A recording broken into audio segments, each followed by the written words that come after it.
Chapter 3. Now the serpent was more subtle than any beast of the field which the Lord God had made. And he said unto the woman, Yea, hath God said, Ye shall not eat of every tree of the garden? And the woman said unto the serpent, We may eat of the fruit of the trees of the garden, but of the fruit of the tree which is in the midst of the garden, God hath said, Ye shall not eat of it, neither shall ye touch it, lest ye die. And the serpent said unto the woman, Ye shall not surely die, for God doth know that in the day ye eat thereof, then your eyes shall be opened, and ye shall be as gods, knowing good and evil. And when the woman saw that the tree was good for food, and that it was pleasant to the eyes, and a tree to be desired to make one wise, she took of the fruit thereof, and did eat, and gave also unto her husband with her, and he did eat. And the eyes of them both were opened, and they knew that they were naked. And they sewed fig leaves together, and made themselves aprons. And they heard the voice of the Lord God walking in the garden in the cool of the day.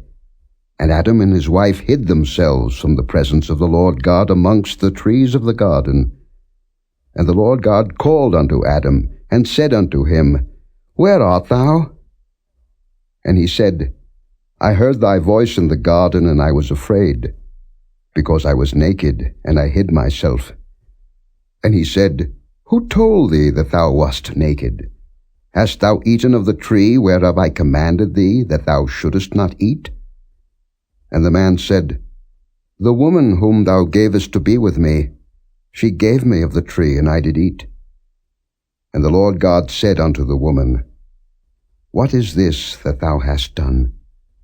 And the woman said, The serpent beguiled me, and I did eat. And the Lord God said unto the serpent, Because thou hast done this, thou art cursed above all cattle, and above every beast of the field. Upon thy belly shalt thou go, and dust shalt thou eat all the days of thy life, and I will put enmity between thee and the woman, and between thy seed and her seed. It shall bruise thy head, and thou shalt bruise his heel. Unto the woman he said, I will greatly multiply thy sorrow and thy conception. In sorrow thou shalt bring forth children, and thy desire shall be to thy husband, and he shall rule over thee.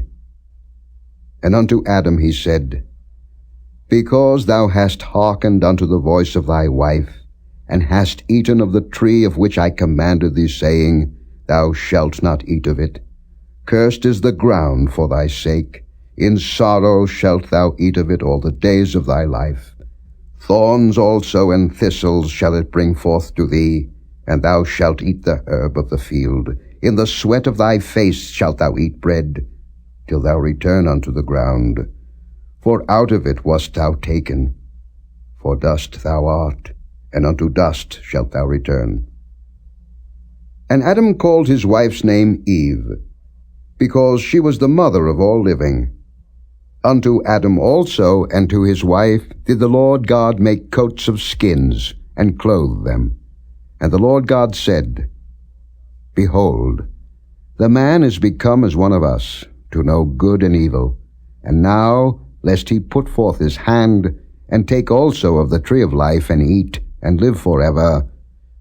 Therefore the Lord God sent him forth from the Garden of Eden, to till the ground from whence he was taken. So he drove out the man, and he placed at the east of the Garden of Eden cherubims, and a flaming sword which turned every way, to keep the way of the tree of life.